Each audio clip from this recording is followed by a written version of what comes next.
Having this discussion not so very long ago with Jerry Seinfeld, he said that when he's in a situation where he senses that things are not going his way is when all he does is rely on the material. He doesn't worry about anything else. He just goes right on with his material, and sooner or later he will prevail. Do you have that experience? Not at all. No. Do you still get nervous when you do shows, or this is a piece of cake to you? Well, one time it didn't work out. Yeah, and sometimes it don't work. You know what it's like? And Donnell, you can attest to this. When people ask me, like, do you get nervous when you go on stage? It's like asking a pilot if he gets nervous before a flight. I might hit some weather. Some turbulence. Yeah, I might hit some weather, but I feel like normally we land the plane. I don't think we've ever not landed. Maybe Detroit, but other than that was done. I mean, you know, being a celebrity, your realm of getting in trouble is worse than the average person. Mm-hmm. You know what I mean? Like, the average dude got to go out and look for trouble. I'd be sitting around mind my own business, and dude come up, hey, man, you're Dave Chappelle. I'm like, yeah, what's up, man?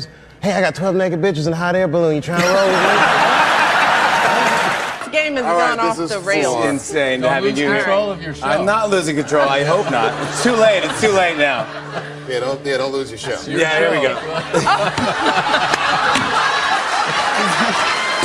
I feel very lucky that I got to know him. Mm-hmm. I feel like he's a very large part of the reason that I got to be successful. Mm-hmm. Like, literally, he changed my life just by saying, I fought Rick James many times. We were like, what? He fucked Rick James. Fought Rick James. Oh, I thought you said Jesus Christ, Charlemagne, Jesus Christ. I don't know what accent that was. Whoa. I don't normally do this, but it was Jessica Simpson. I said, let me just see, you know, what's going on. So I went up, I'm like, hi, Jessica Simpson. I didn't know what to say. I'm like, my name's Dave Chappelle. I was like, I'm on TV too. Yeah. And she was like, I know who you are. And I was like, I knew it, bitch. I didn't say that to her. So did you go to a psychiatric hospital? In South Africa? Yeah. Who? I'm only asking because I need to ask. I gotta get people thinking, all right, who goes from America to Africa for medical attention? The reason most people have a show and then don't have a show is because they say, well, we don't want you to have a show anymore. But that wasn't the case here. The case here was I guess you said, I don't want your show anymore, and you took a hike. It's worse. Yeah. Well, now, are you tired of talking about it? It's 10 years, of course you're tired of talking about it. I don't talk about it. It's like, you know, I just, you know. Listen, here it is. Technically, I never quit. I'm 7 years late for work.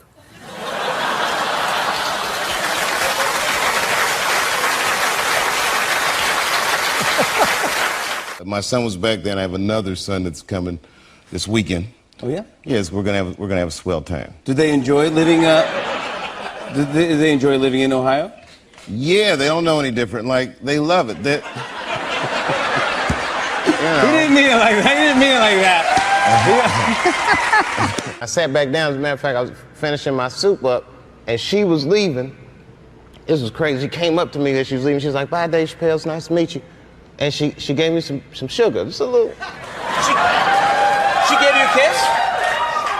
Yeah, which was crazy, because I opened my mouth a little bit. I was in Portland, Maine. Mm-hmm. Oh, do you remember that? And, yeah. And I was walking in a mall, and I guess you guys had been there an hour before me, so they just thought I was like a lost route. They were like,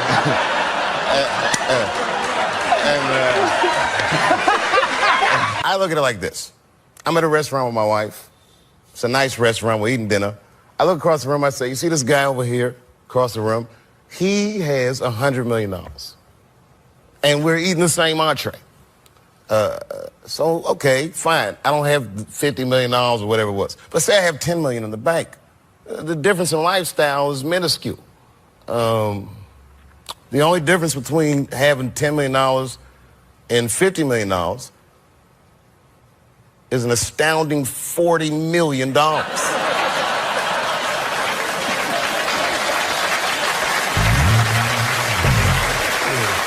old were you when you started? I was 14. Your mom let you go gig at 14? She used to have to take me in the beginning. I can't really say it on television. She would critique my act on the drive home, which was a very long ride. You don't want to hear your mom say, like, those jokes need to be cut and all that stuff. I saw your baby, very nice. God, baby's, how old's the baby now? He's 18 months now. Oh, that's very cool. He can't quite talk yet, but that's what I'm waiting for. Yeah. For him to talk. Yeah. Because whenever you ever had a conversation with a guy that lived in your balls, you know?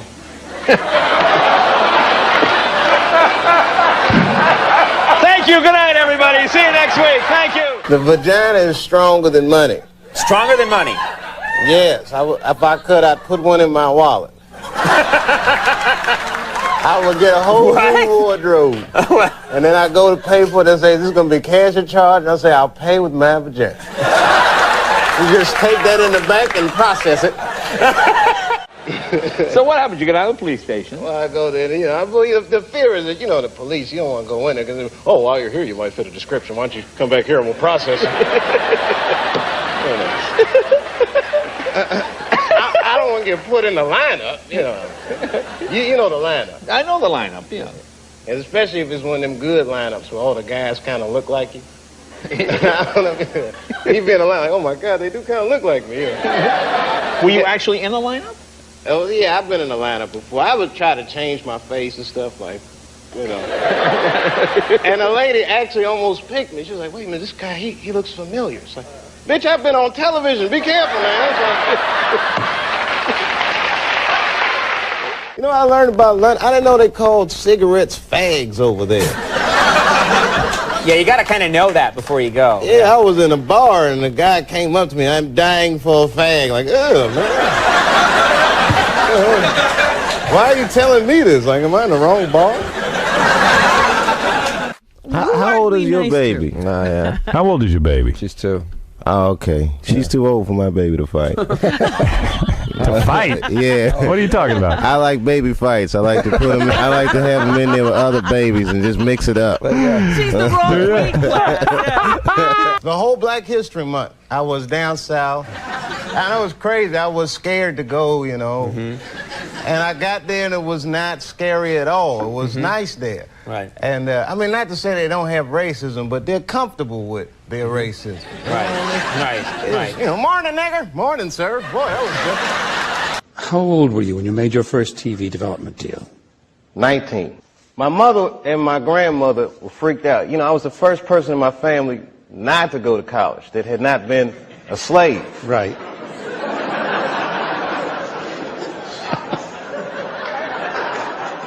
So I was really breaking from tradition, and it was like a graduation lunch we were having, and they had my dad come and talk to me, and my dad takes me outside, and he's like, listen, and this is some advice that applies to all you acting students.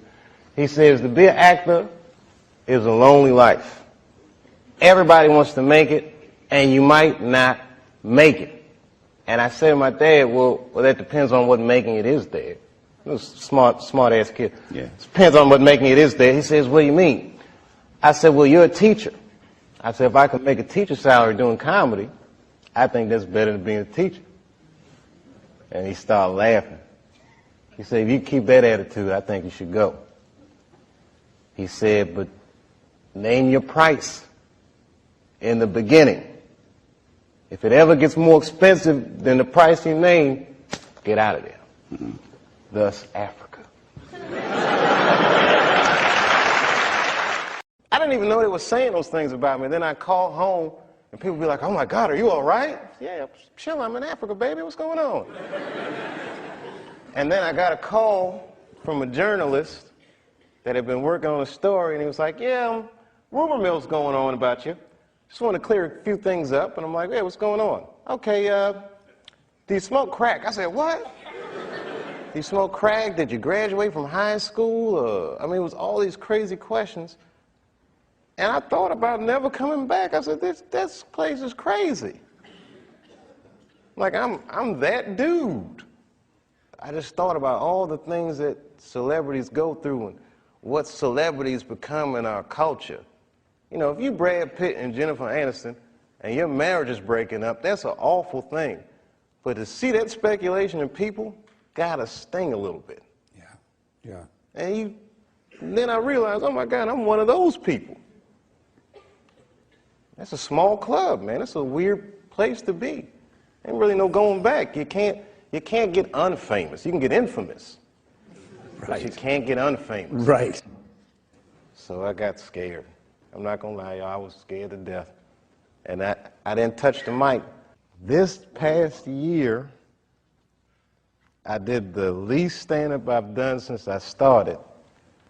'Cause I was freaked out, man, with the fame thing and being called crazy and drug addict and all these things.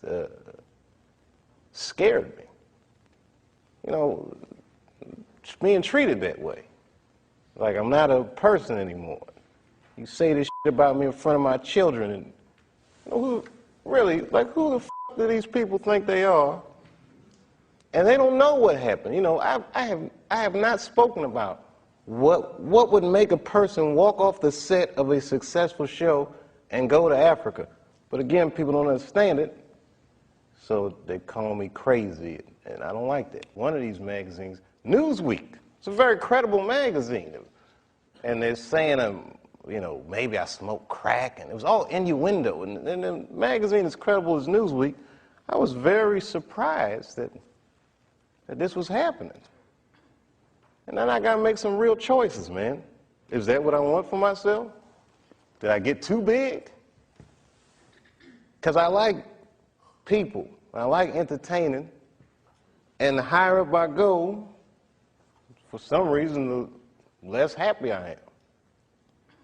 You know, is it going to get to the point where I'm doing a striptease on TRL or waving a gun on the street, saying they're trying to kill me? No, I'm not going to let it get to that point. I'm going to go to Africa. I'm going to find a way to be myself, man. I gotta, you know, I'm an artist, man. I don't need a sneaker deal. I mean, I'd like one, but there's only 6 studios, man. There's only 6 agencies, man. This is a small, controlled thing, and I don't like having to beg for the spotlight, man. You know, the machine is good for us, and we good for the machine, and it should be fair, man. Martin had a stroke. He almost died. And then after that, I saw him, and I was like, oh my God, Martin, are you okay? And he said, I got the best sleep I ever got in my life. That's how tough he is. So let me ask you this. What is happening in Hollywood that a guy that tough will be on the street waving a gun, screaming, they are trying to kill me? Yeah. What's going on? Why is Dave Chappelle going to Africa? Why does Mariah Carey make a $100 million deal and take her clothes off on TRL? A weak person cannot get to sit here and talk to you. Ain't no weak people talking to you. So what is happening in Hollywood? Nobody knows. The worst thing to call somebody is crazy, is dismissive. I don't understand this person, so they're crazy. That's bullshit. These people are not crazy. They're strong people. Maybe the environment is a little sick. Rap.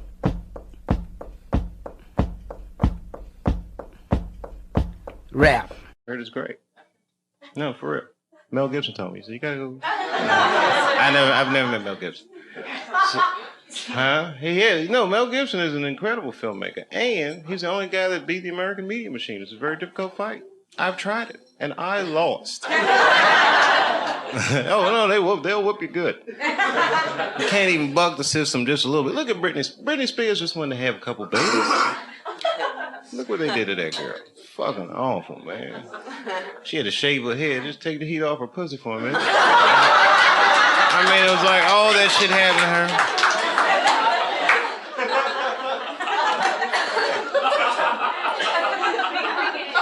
her. Some people know how to beat it. The politicians, they can beat that shit because they get caught. Remember Gavin Newsom, he's the mayor of San Fran, right? So he gets caught fucking his campaign manager's wife. They were like doing blow and all that shit. It's pretty old. I like Gavin Newsom though. That's fucked up. You know what I mean? It was just the campaign man. His whole job was to be like, this guy right here is a hell of a guy. It's a pretty dirty dog, right? So, but he got away with it. He's still like Teflon politician. And you know what he did? Checked himself into rehab. That's the move in America. I don't know what it's like in Britain, but in America, it's secret celebrity system. Rehab is base. For regular people, that's like, you got to go there and get better and shit. But in the media style, like, you're up to San Francisco Mirror, Gavin Newsom, base nigga, I'm in rehab. Woo! 60 days. I got 60 days. I don't want to hear it. And I didn't know about rehab when the media got me, and they hit me with the crackhead rumor. That shit was fucked up. And I'm a skinny black dude. I can't defend myself. It's hard, you know, people just believe that shit. It's very hard to defend yourself from them.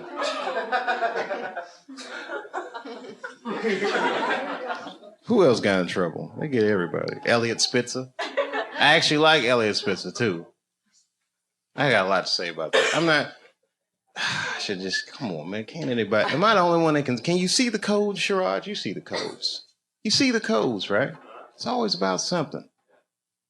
Do you understand what I'm saying? Do you actually understand what I'm saying? Elliot, they all play that same game. It's not Elliot Spitzer, though. It's a dirty-ass system. Right. Everybody gets in trouble, but not for the same kind of reasons. It's... I can't explain it. It's a very big idea, and I don't know how to distill it without sounding like a crazy conspiracy nut. But it's not a conspiracy. It's actual fact. You ever read this thing about Lincoln and Kennedy? Somewhere on the internet, you'll find it. It's a list of similarities between, like, you know what I mean? Like Abraham Lincoln's secretary's last name was Kennedy. Kennedy's secretary's last name was Lincoln. I used to be an usher at Ford's Theater where Lincoln got shot when I was in high school. I had nothing to do with the murder. But I just pay attention to these types of things. You know what I mean? Like the way they be trying to roll Barack over like he's Martin Luther King. That's a complete media phenomenon. I didn't draw that line. Martin Luther King was not an elected official. He wasn't. He was a chosen official, but he was not an elected official. That's the difference.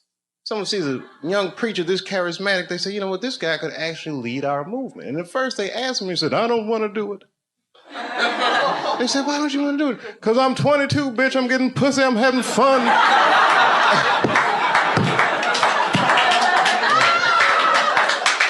But then eventually he's going to understand, like, this movement is bigger than him, and yet may not have been the same movement without just that one individual. Now, okay, here comes Barack. Barack runs, and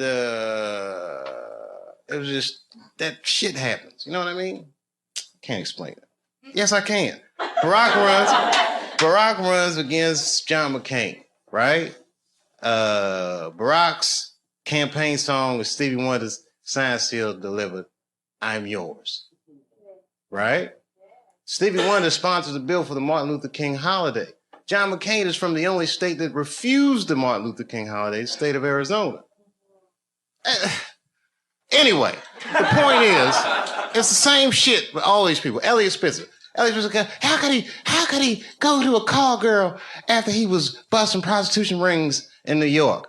I'll tell you how. Because he was the fucking attorney general. If you're the attorney general and someone puts a docket on your desk, he can't be like, I can't bust these people. I buy pussy. He just has to go and prosecute the case. That's his job. He wins cases. Of course, he's going to have political aspirations because he was good at what he did. And then Nas, remember when Nas went crazy on the radio and he said, Hot 97 is taking money to play these records and da-da-da-da-da. And everyone was like, Nas is insane. And Elliot Spitzer was like, I'm going to look into that. And Elliot Spitzer went in there and he was like, hey, these guys are taking payola. And they fucking ended the practice, the age-old practice of payola in radio. And then years later, he's going to get busted at the fucking Mayflower Hotel in Washington, D.C. buying pussy. Let me tell you something. I'm from D.C. Do you know Mayflower Hotel? That's where Marion Barry was smoking crack while he was fucking a girl that wasn't supposed to be. The point is this. Getting caught with a call girl at the Mayflower Hotel is like getting caught with a cheeseburger at McDonald's. Nigga, that is where you're supposed to do those kinds of things.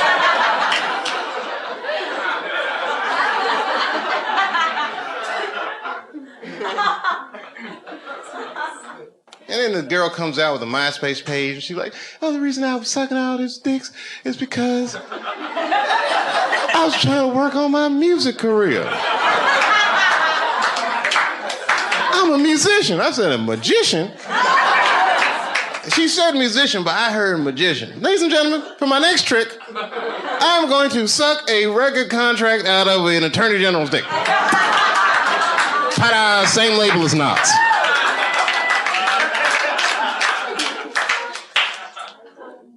And you know what's so crazy about that shit? Which brings me back to the whole thing I was saying in the first place, is that Elliot Spitzer was going to get prosecuted under the Mann Act.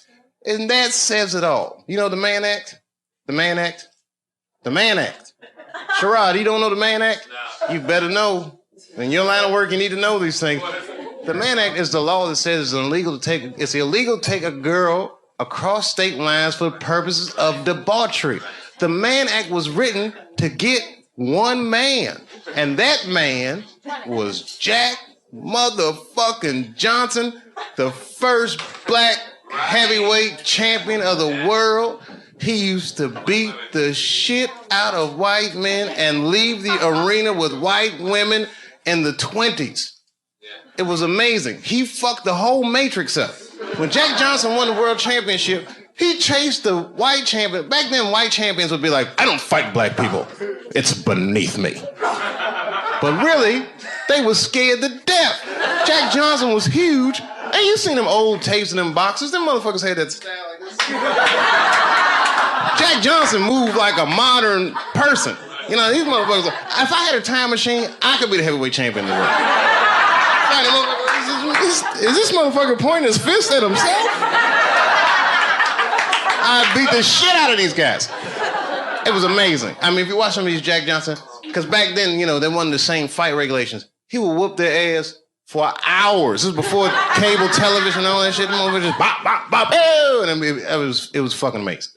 And then he would leave the arena, and he would openly have sex with white women all the time. Now, you think he would get persecuted for that, but they never touched him. Because the heavyweight champion of the world is the most prestigious title in sports. Period. You know who suffered for that?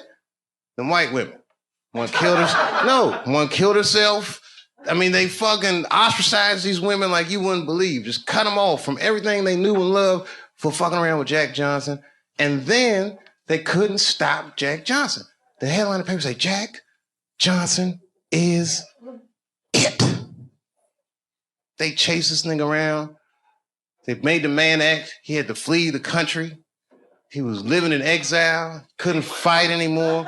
When Muhammad Ali saw Jack Johnson's story on Broadway, he said, that is my story. If you change white women to Islam, he said, that is my story, right? Jack Johnson just got pardoned in 2005. Do you know who sponsored that bill? John McCain. Cleaning up from that Martin Luther King shit. I'm telling you, it's all fucking connected. It's a very flimsy system of pseudo or false morality. Is anybody in here gay? Get her! No, just kidding. I'm totally joking. This is New York. Are you gay for real? Okay, so you know the gay marriage is illegal, right? Why do you think that that's illegal? People suck. I don't know. I don't have a good answer for that. Do you even care about marriage? Yeah, I want to get married. Eventually. It's really To a girl or a guy? girl. Just checking.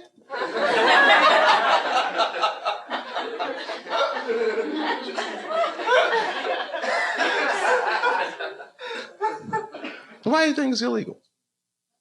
People are scared of change. Do you think so? Morality. Who said morality? You think so? I don't. Whose morality? Who said big business? She knows what's going on. Huh? Yeah?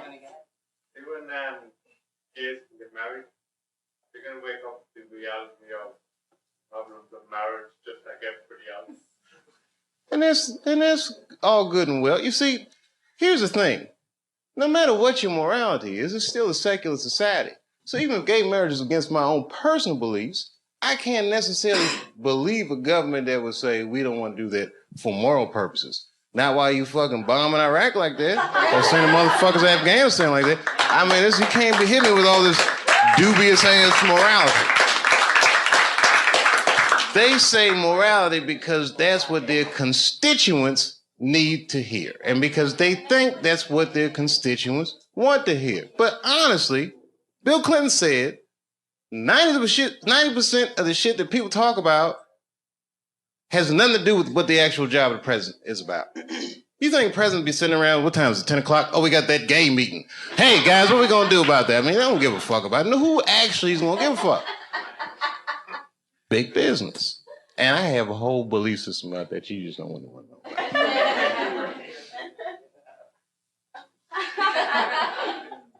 I'll tell you part of it. All right, it's a tiered, listen, marriage laws are fucked up in America. I don't think that the government should have that much say in actually how people devise a marriage, because a marriage, right, devoid of any kind of religious belief or emotion like love is a business contract, period and simple.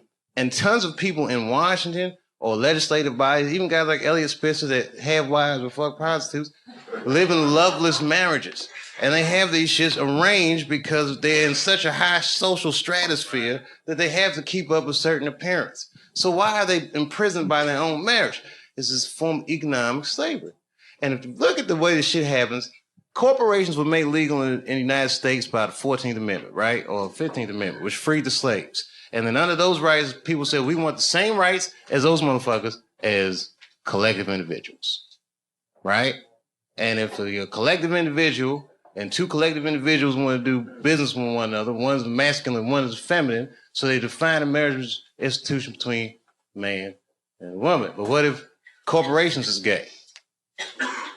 I'm just saying. What if Aunt Jemima doesn't want to be with Uncle Ben? What if Aunt Jemima wants to do business with Sarah Lee? Well, wait a minute. What if Uncle Ben wants to do business with Mr. Clean? That's all I'm saying.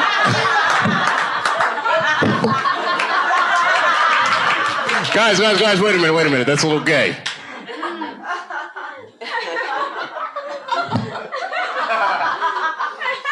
I'm sorry, I thought that was funny. What if Aunt Jemima? I don't think that's what Mr. Clean was. Uncle Ben want to do. Maybe I should have picked different companies. I put myself in a bad position. I'm just joking around. You're like, we don't want to hear this shit. It's just a conspiracy theory. I believe in aliens too, bitch. How about that? They're coming.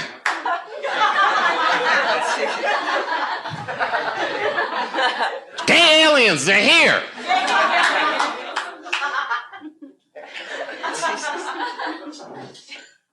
All that shit, fake. World Trade Center, fake. You want to know who blew that shit up for real? I ain't gonna say that. But you know, it's my own personal opinion. I don't even want to say that shit. Yeah. You know who I think blew up the World Trade Center? Ashton Kutcher. America, you have been punked.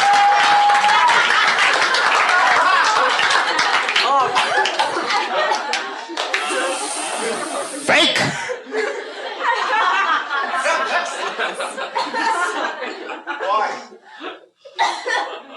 Why did he blow up the World Trade Center? I don't want to sound like a cynic.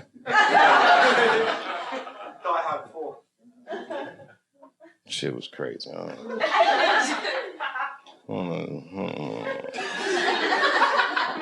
I don't know the truth, but I know who does. Strippers. They know everything. Does anyone have a cigarette? Yeah. Sure. Good on you, mate. I wish I had it. Your accents are so nice. And I do listen to BBC News. We all listen to the BBC. You're all listening to the BBC. That's what they say all the time. GMT. Oh, every time you say what time it is, it goes GMT. What does that mean? Whose mountain? Greenwich. Oh. It's the center. Oh, okay. Meantime. Greenwich Mean Time. Is that where the phrase mean time comes from?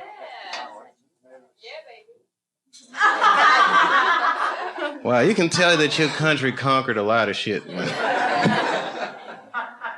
It's Greenwich Mean Time.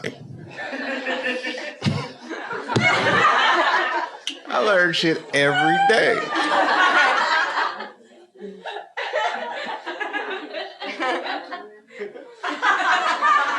It's Greenwich Mean Time. Have you ever heard that before? Yeah, bro, you ever heard that before? Yeah, I've heard it. Oh, you're from Ireland, though. Hang on down the middle of London, very much. You, Greenwich? Meantime? What's so mean about it? It's a time. Oh, okay. Like it's 0 degrees. Okay. You ever seen a guy's mind stretch? I might buy for it.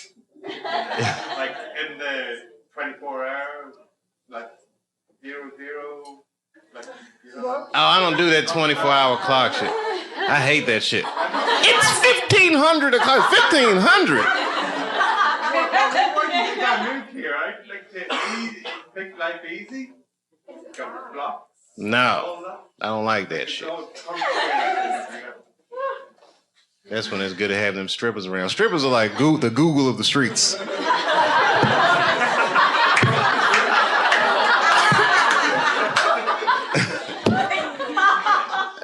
Never seen somebody answer so many questions without a crystal ball.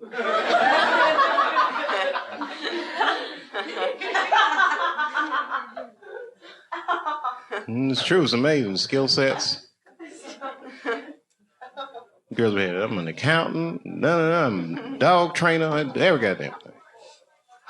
It's amazing. All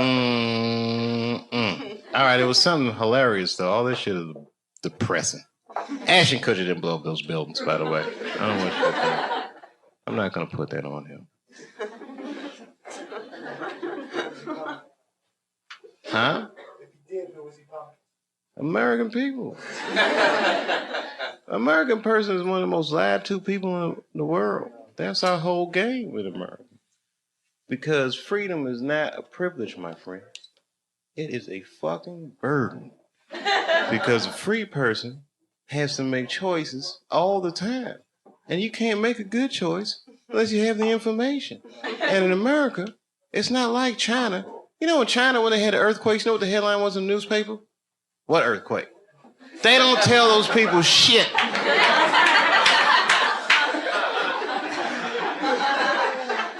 In America, they'll tell you every goddamn thing. And then they don't prioritize the information. You gotta figure all that shit out for yourself. That's right. The war will be breaking out and you'll be like, did Michael Jackson fuck them kids?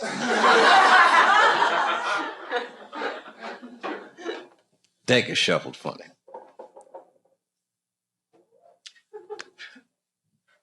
Because we live in the age of spin. You gotta be so smart to live nowadays in the age of spin. You watch the news, that's not an absolute truth. That is a version of the truth. People tune into the version of the truth that makes them feel more comfortable. Sometimes I watch CNN, I be feeling bad, and I turn to Fox. Like, phew, we're winning again. You gotta just switch frequencies. That shit is not the truth. All the time. They'll tell you the truth, man. That shit, man. That's why I like Anderson Cooper, because you can tell when he doesn't believe the story he's reading. It's just like...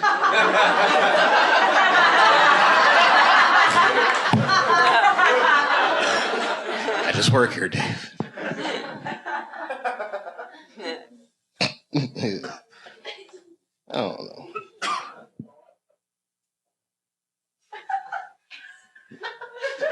There's something to that. It's not that. You know what it is about the age of spin? Because they play so much words, I don't even know what the fuck anybody's talking about anymore. How can you actually know? How can you make a decision? It's like, you know what I mean? The way that we, like, okay, Planned Parenthood, right? Planned Parenthood is actually for abortions. It's for people who didn't plan shit out. So you don't know if you're pro-choice or you're anti-consequences. The whole shit is... If you think about them shits long enough, you'll go fucking crazy. And that's when you gotta find a stripper and be like, bitch, explain this to me. You know the dark side.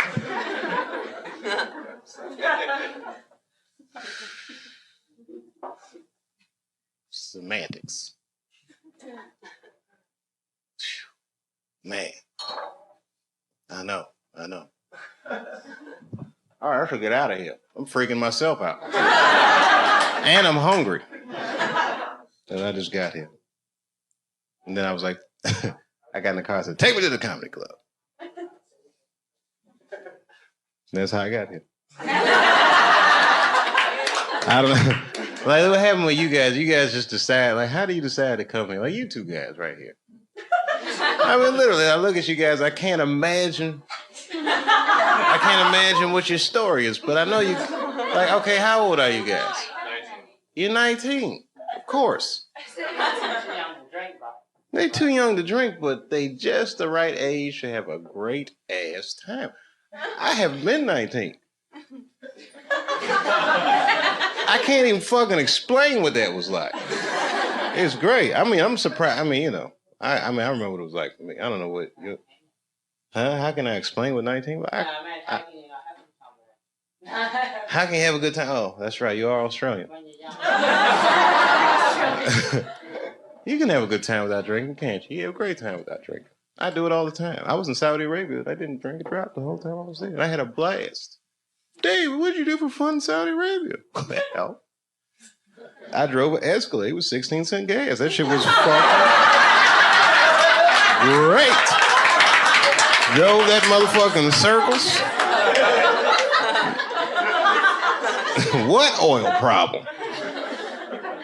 You gotta see it to believe it in Saudi. That motherfucker. There is no gas station. You just roll out. Time to roll. That shit was great. I went to Dubai. You ever been in this place, Dubai?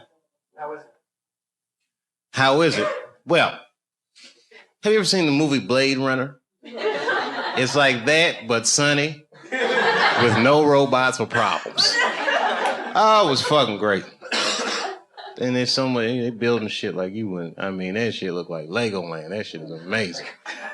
I'm not exaggerating. I seen a billboard. We driving down Sheikh Mohammed Highway, whatever it is. They got a billboard inside the highway. It say, "We will build your skyscraper." I said, who the fuck is that for? Like, who's gonna pull up like, oh, let me get this number. I've been looking for somebody to build my skyscraper.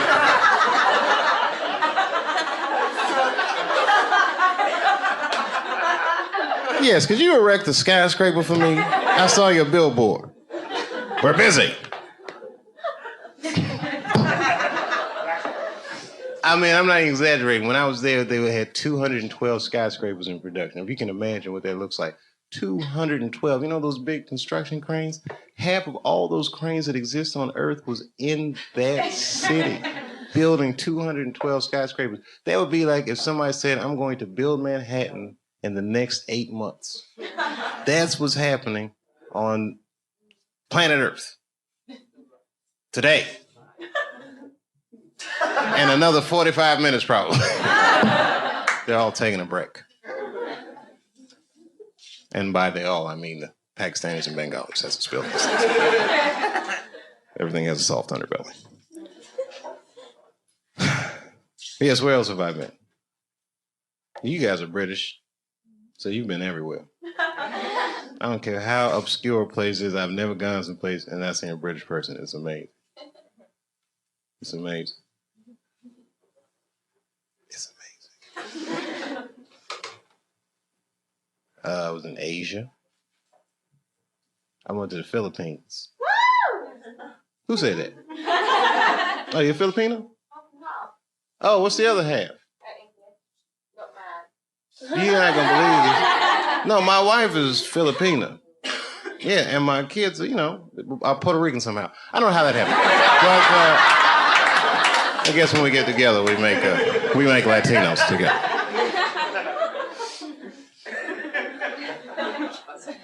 They're from Puerto Rico. They've never even been to Puerto Rico. Why'd I bring it up? Oh, I'll tell you what. Have you ever been to the Philippines before? Okay, I went there, and I like the Philippines. I was actually, I did not enjoy the poverty. I shouldn't even bring this up. I'd say it if Sherrod was here. It's the kind of thing, it's like, when you're a comedian and you see something horrible, you should just only tell other comedians about that. Because everyone else is going to, we had that worldview. I'll tell you, because you're a comedian, all right. It's not funny at all. I'll tell you, it wasn't funny when I saw it. I'll tell you when it was funny. Okay, so we're driving down the street in the Philippines. It was like urban area. Now, I don't know if you've ever been to Asia. Traffic, not so good. As a matter of fact, it's horrendous traffic. Small, it's somewhat chaotic. For me, for my American standards. Excuse me, everybody. Whatever. Okay, you've seen hood movies. You picture bad neighborhoods. You've heard all these things, but you got to see, real poverty. Like when an American sees it, you can't help but be like, "Holy shit!" Okay, so we made a couple turns trying to get out of traffic, and then we turned into it was like the real world, real poverty. What do I mean by real poverty? Well, there were tons of things that I saw in that instant. Like we turned a corner and all of a sudden it was like, I've never seen any of this shit before in my life. One of the things was, because it was an urban setting, you have to imagine it's a city, but there was a guy and he was,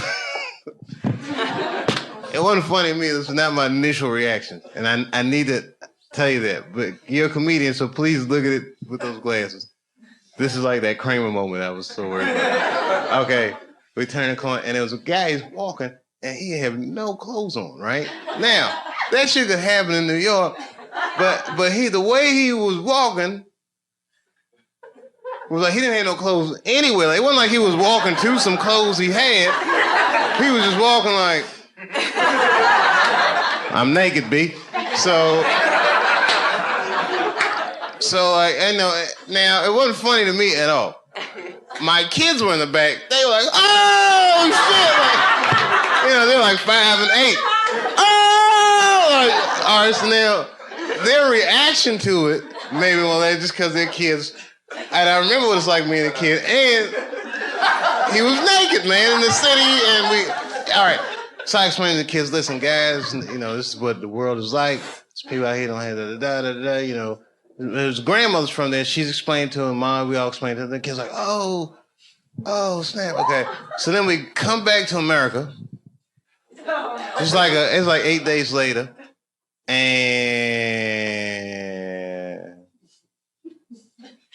we split up. Kids go back to Ohio. I said, I got to go to LA, take care of some business.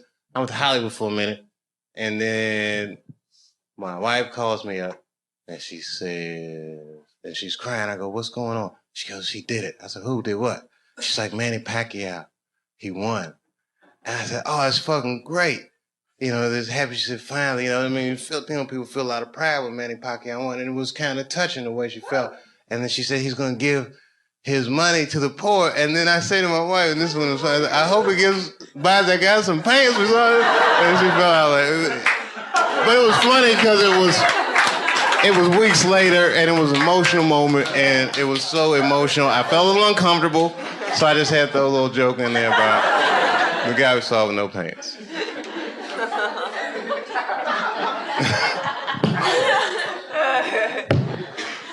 As a matter of fact, this show is dedicated to that guy. The show's to the guy. Not just my set. I'm dedicating all you guys to shows.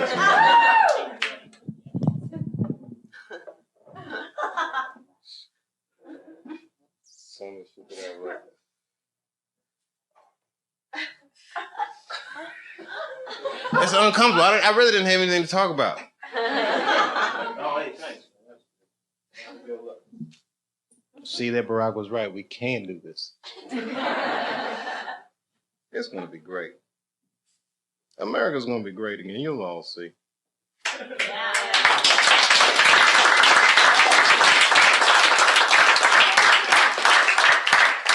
Cause I don't even, you know what? I'm gonna be honest with you. Like, this is the first time I really voted.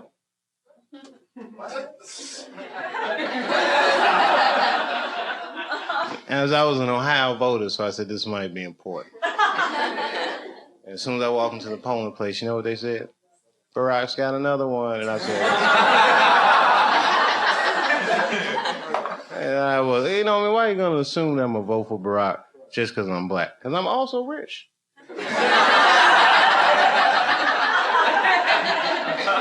Maybe I don't want my taxes to go up.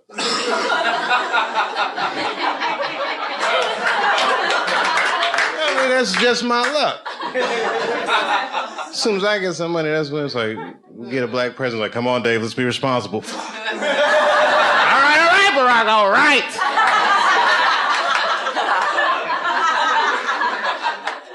No, I'm glad to do it. They just raised my taxes. This is going to healthcare. I'm glad to do it. You know why? Because Americans should be allowed to be sick if they need to be. I hope you have a good trip here. Do not get sick in this motherfucker or you are doomed. We don't even give a fuck about our own citizens. You think we're going to help you? We have that Lords of London on you. We don't give a fuck. You got to pay China back.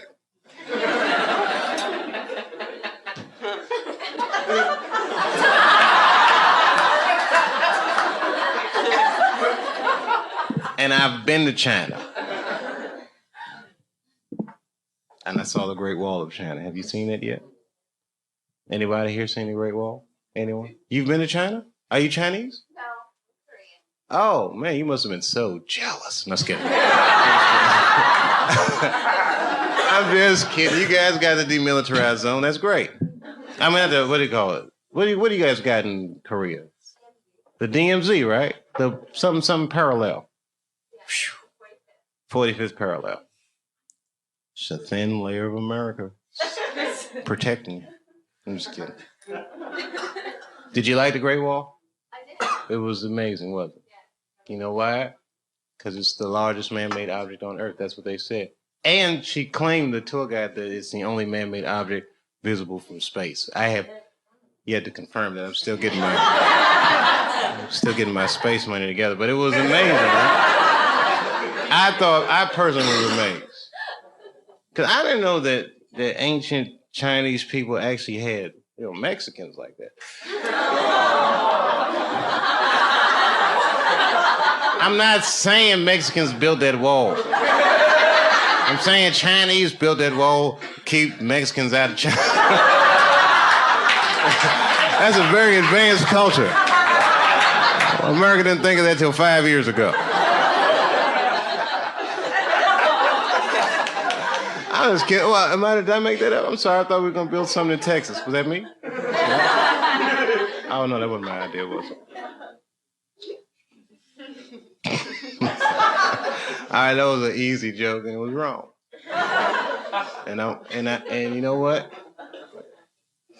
Anyway. If I was the king of the world, though, honestly, I would give illegal immigrants just enough legal status so that they could at least get a driver's license, and call the police if there's something happening. If you're illegal, you can't even call the police.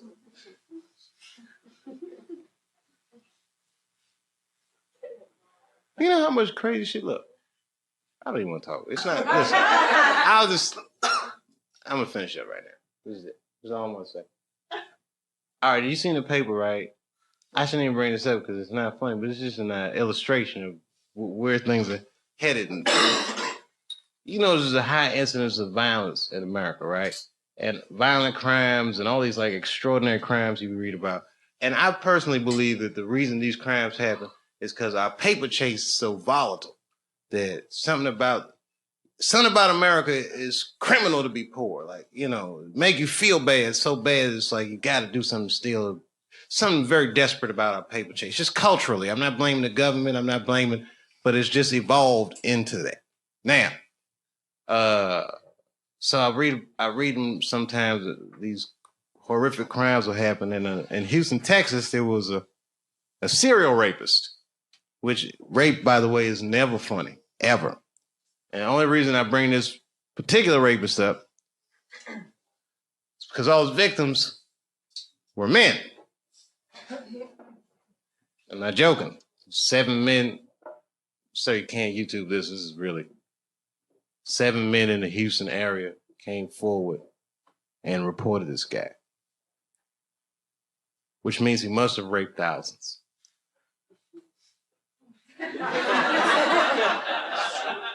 Because that is a very difficult phone call for a man to make. I'm just saying. It's not the same like when you get raped, ladies. There's no hotline or support group for that. When a man gets raped in our culture, you just gotta get up, walk that shit off like, oh, got raped.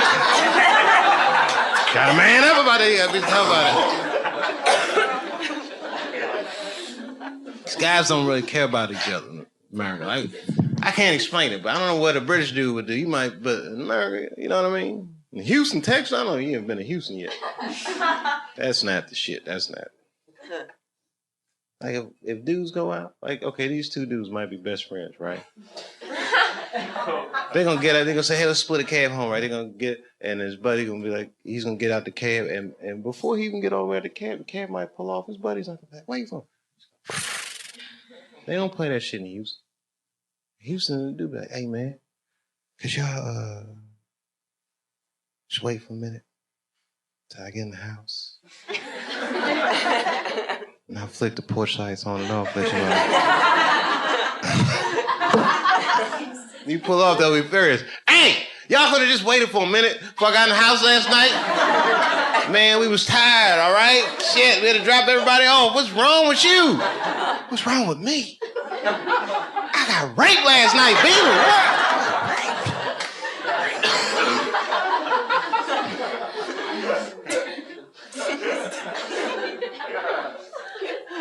This is American culture. So I can culturally profile these people. The victims.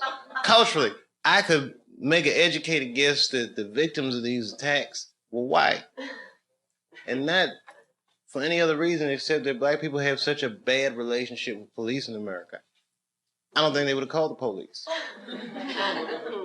I think only a white person would feel comfortable enough to make that phone call. The way the climate is in America. Socially. You know what I'm saying? It's just black people don't call police for anything. I live in a white neighborhood now. My white neighbors call the police for everything. It's amazing. Hello, police? Yes. My neighbor's playing their music very loud, and I need police intervention for this. I don't want to handle this myself. It's fucking amazing. I've heard black dudes getting shot like, oh, call Earl, quick. Time to bring a pistol, some shit's going on. It's amazing.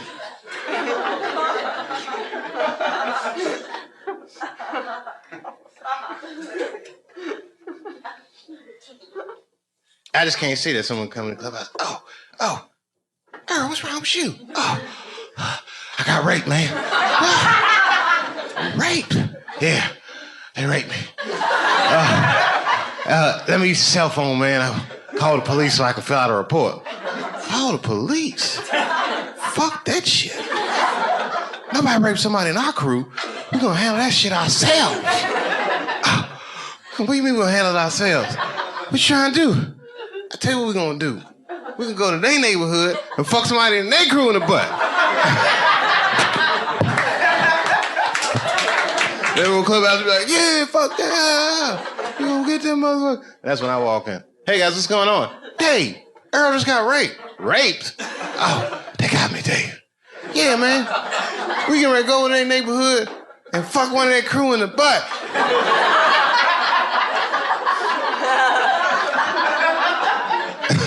That's when I had my boys in the hood moment. I can't get in that car though, boy.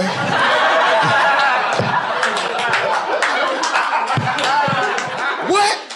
You just gonna let somebody fuck her like that and you ain't gonna do nothing? Hey, listen, man. All right. I got kids and I got family. I'm famous, all right? I got shit to lose. I can't just be raping people every time I want to settle my differences. Why don't we just call the police or something? Can't call the police, baby. Raped. All right, hold on. Let's just think about this, okay? Shit. All right, look, I got some money, all right? Why don't we just hire some gangsters?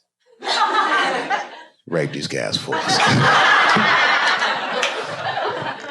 Then it turns into The Godfather. I go to Little Italy, pay them gangsters off, and they be driving around the hood. There he goes. Hey, you, come here. Let me talk to you for a second. And the guy be looking like, oh, maybe you want to buy some crack. Hey, what's going on, guys? And then they put him down. Pull his pants down. Pull down their pants. And right before they rape him, he says, Dave Chappelle says hello.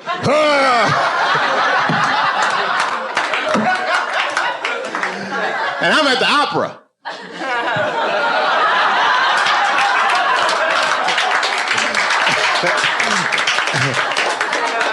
And my cell phone vibrates. Hello? It's done. Okay. I told him Dave Chappelle said, you said my name?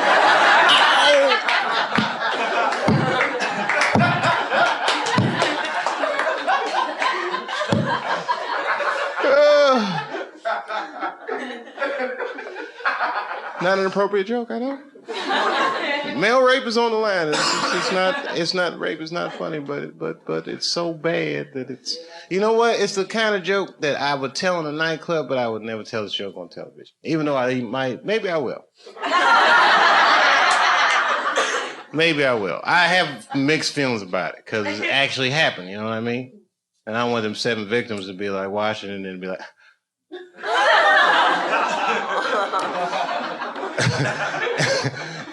And then after I do this show on the television, and I might be doing a concert or something, and I'll be walking in the backstage, and I'll be like, hey, Dave. And the guy be like, Dave! I'm like, hey, man, be like, I'm the Houston rapist. Thanks for the shout out.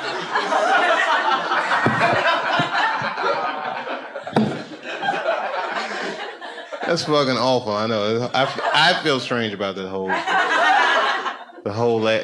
show has been weird for me. But you know why I'm doing it? For sushi. Can I have some sushi money for this? Tonight I am going to have sushi dinner. No, I'm going to go get sushi for myself. Hopefully with some of their money. And do you know why? Because I live in a place in America called Ohio. Ohio is a great place. It's the birthplace of aviation. So they say. The Wright brothers built their little plane there. Our license plate says it's the heart of the all, and our state motto is, with God, all things are possible. However, I'll tell you what's not possible in Ohio is getting a good sushi dinner because it's too fucking far from the water, and that fish be tasting funny as shit. So every time I come to New York, I try to get myself a decent sushi dinner. And I take a picture of it on my iPhone, and I send it to my wife with a little caption that says, in your motherfucking face, baby. And then she texts me back, LOL, fuck you. You know, we have a funny relationship. We really do. We have a good relationship. As a matter of fact, it's amazing that she's not with me. Because I depend on my wife so much. My kids think I am their brother. It's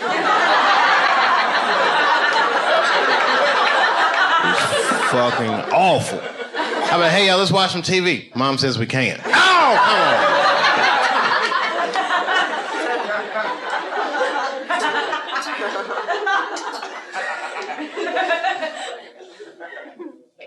That's crazy. It is crazy. Don't get me started talking about the kids. You know, one time with my wife, when we argue, everybody argues. But sometimes, like, I'll vent on stage. It's not cool. It's kind of unfair. But it makes me feel good.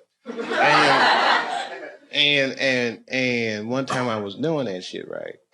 And I guess one of her girlfriends was in the audience and text messaged her, and then she come to the show with the kids. But I didn't know. It was an early show. So, but then I seen her, and then I seen the kids, and then, you know, I had this ego thing. So now I feel like, well, I'm not backing in because the kids are here. They're going to have to learn somehow. Because now I just don't want, you know what I mean? Switch my shit up. It was crazy. It was the wrong decision.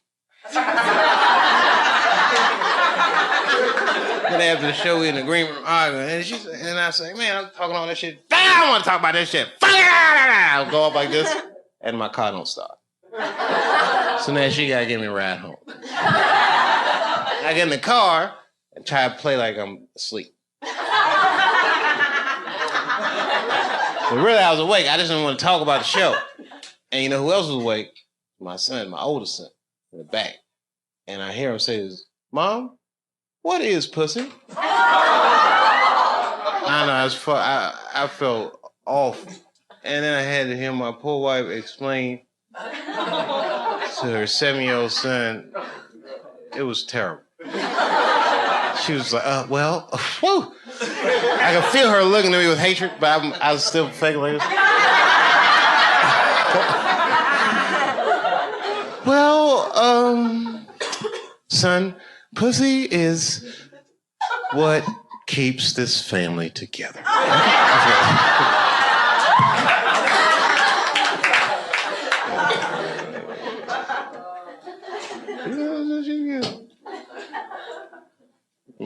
I got so many jokes about them kids. I'm not ready for that, though.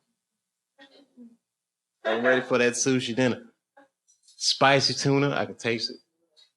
Salmon with the crispy shit on it. I don't know what that shit is. What is it? You're probably right. Tempura flakes. Are you a chef or something? You just can tell. Yeah, sushi's good shit. It is really good shit. You know, I go in a restaurant, you take your shoes off, and they'll be like, sir, put your shoes back on. Oh, sorry. Sorry about that, you guys. I just get into the whole thing like I pretend like I'm a...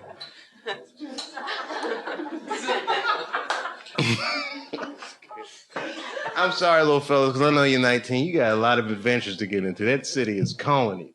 And you're probably too young to remember it, but there was a song just about what you guys are going through tonight. And it came out in the 80s. And it goes like this. You belong to the city. You belong to the night. Living in a river of darkness beneath some neon lights. And then there's a saxophone part. That's right, that's right. That's old school. You don't know about music like that. You're 19, man. It's amazing. You don't understand. You grew up with the internet. I'm just figuring this shit out. You got satellite television. You got a phone in your motherfucking pocket. I used to have a cell phone this big. If I talk for more than 25 minutes, the back of it get hot.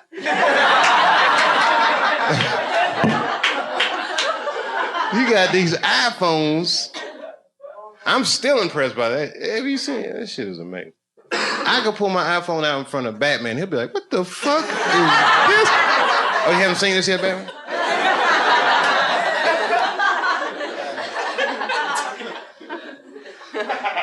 I could go 5 years back in time with my iPhone. And when I get back in time, it'd be like, what was it, 5 years ago? 2003. Okay, I go back, 2004. All right, I go back in time, right? And somehow I get access to a time machine. Now I go back in time. It's 2004, and I go to somebody and go, hey, I don't want to get something to eat. Where's a good sushi place? I don't really know my way around. I'm from the future. People like, you are not from the future. I am too. Where you from? And I pull my iPhone out and say, I'm from 25 years in the future. They'd believe me.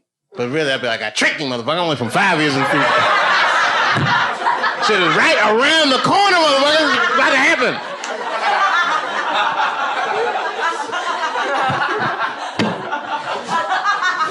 I tricked you. I'm only from 5 years in the future. The rape stuff was funnier, Dave. No, I'm sorry, man. I thought that was me. Okay. You guys don't know what I'm going through.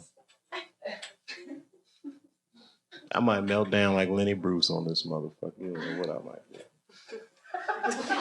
do. You ever see them old Lenny Bruce tapes? Like, first he's all funny, and then once when he start getting all that trouble, he's...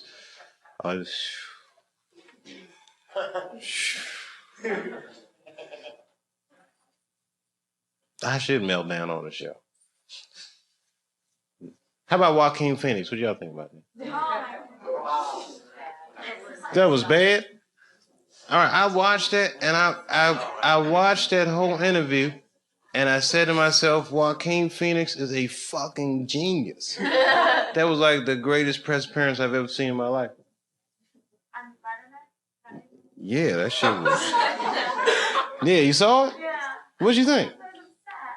Why? He was so what? He was not... No, he wasn't stoned with it. Oh, listen, I've been high. He was in complete control of that situation. You understand? This is how brilliant it is. Basically, what he's doing is resisting every protocol of what it's like to be on a late night talk show. He didn't do any of the banter. He didn't do any of that, hey, good to be here, Dave. I got a new movie coming out. He didn't do any of that shit. He's a completely different kind of celebrity than I am. By design of what he does. He's a fine actor. So you don't know what he's like. Only time you see Joaquin Phoenix, he's in a movie pretending to be somebody completely different. And he's very good at it, so you can't tell what he's actually like. So this is the first time he ever stepped out in front of his work, and he was like, made a point not to be charming at all. How have you been? Good. What are you working on? Music. What kind of music? Hip hop. And then everybody laughed and he goes, is that funny? I said, this guy's a fucking genius. 10 minutes on Letterman, he was on every publication the next day. It was in USA Today. Look how crazy it is. Everyone was talking about, he's a fucking nut. He must have been high or something. Joaquin was probably reading that shit like...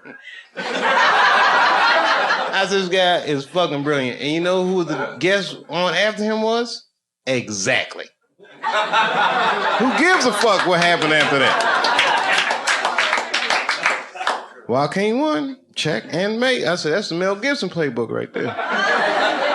Mel Gibson beat the game. Easily. In a move so weird and abstract, I'm surprised no one's done it sooner. This motherfucker made an action movie about Jesus. Check and mate. There's no answer to that. This guy took $20 million of his own dollars and made an action movie about Jesus. And the movie grossed over $1 billion. He made $800 million off a $20 million investment. All in, he probably made close to $1 billion off a $20 million investment. Do you understand what that will do to your life? Do you understand how much money $1 billion personal dollars is? It can't. It's enough money to get pulled over by the police in LA County and jump out the car like, fucking Jews? What's poppin'? Is everything all right? Police like, you can't say that about the Jews. I can't. Base nigga, I'm in rehab. Game over. That had never happened before. And then followed that shit up with Apocalypto, which was fucking... That movie's great. Have you seen it? That shit is like Mexican Braveheart. That is the best shit I've ever seen in my life. I was talking like that for a week. Daga, daga, daga, cha.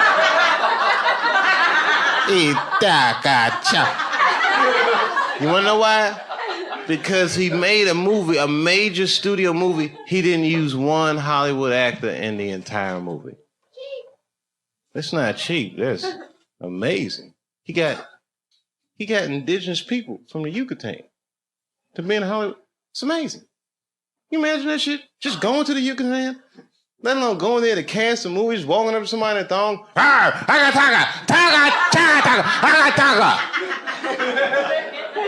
Have you ever considered acting?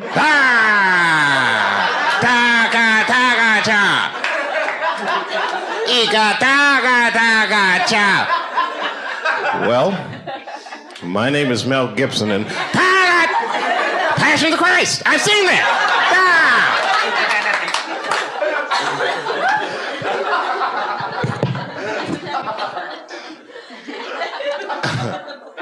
I'm tell you right now, if I had a sketch comedy show, let me tell you right now, if I had a sketch comedy show, I guarantee you, I fucking guarantee you, I would do the funniest apocalypto sketch that you couldn't even fucking imagine what I would do. I got an angle on that shit. No, seriously. I got an angle on that shit that's so good, I'm like, nobody do that shit. Saturday Night Live, nobody would think of the shit that I would do. And it's so simple. It's right in the face. If I had a sketch comedy show... Can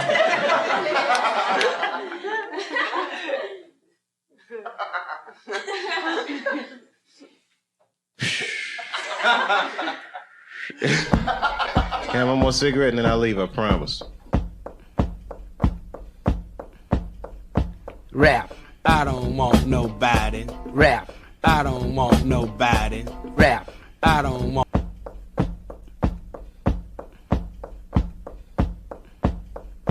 Rap. But you know what was cool, man? The first time I went back out and did stand-up, I was in Cincinnati. So it's not far from the farm. I said, if I gotta run, I can get home fast. And clubs sold out real fast. I played a comedy club. And man, when I walked out on that stage and them people were screaming, I get teary-eyed just thinking about it. Because this industry can say whatever they want, but man, people will hold you up.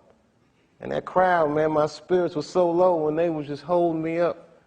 And I hadn't told jokes, but that shit was just coming back like the Karate Kid again. You're the best around. I was just doing it, man. So I don't know how this whole Dave Chappelle thing is going to end, but I feel like I'm going to be some kind of parable by either what you're supposed to do or what you're not supposed to. So I'm going to be something. I'm either going to be a legend or just that tragic story, but I'm going full throttle. I'm going all the way. I'm eager to find out how this will resolve itself.